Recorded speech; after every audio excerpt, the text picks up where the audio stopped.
Arranca a 66 edición da Festa do Albariño, na que a vila de Cambados encherase de persoas procedentes de toda España. O tradicional evento comezará o vindeiro mércores 1 e durará ata o domingo 5. Haberá 42 casetas que finalmente, rematada toda a polémica, permanecerán abertas ata pasadas ás 3 da mañá, tal e como afirmou a alcaldesa da vila, Fátima Abal.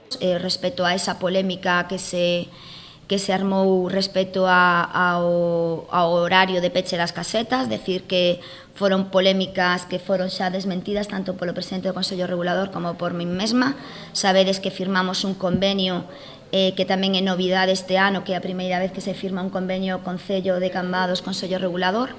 Ese convenio ten, como sabedes, vixencia para este Albariño 2018 e que a colaboración do Consello Regulador co Concello de Cambados na Festa do Albariño volve a ser pois unha colaboración de máxima importancia, como foi sempre.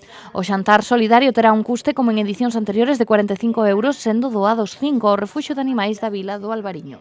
Decir que este ano no xantar, como en anos anteriores, unha parte vai a ir destinada a un fin, xa sabedes que sempre benéfico de algunha asociación cambadesa. O primeiro ano pois foi para Esperanza Salnés, o segundo ano foi para Galiciame, este ano pois será para o Refuxio de Animais. Un ramo de uvas como este colgará dos establecementos comerciais de Cambados para ambientar un pouco máis si cabe o municipio. Destacar que este ano haberá de novo unha importante oferta de food trucks no Paseo da Calzada e estáse procedendo a colocación dunhas lonas que permitirán dar sombra aos presentes. A instalación dos food trucks vanse instalar os mesmos que o ano pasado na Calzada, pero a maiores decidimos instalar uns postes anclados, que xa podedes ver aí no Paseo da Calzada.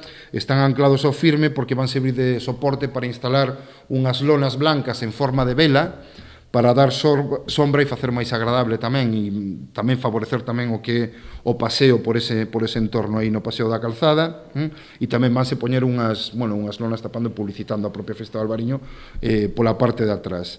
En canto á programación cultural deste ano, apóstase pola música galega e os artistas locais. Ademais, elixíronse diferentes espazos para situar concertos e outras actividades coas que conseguir promocionar o municipio e dalo a coñecer aqueles que tan só coñecen unha parte de Cambados.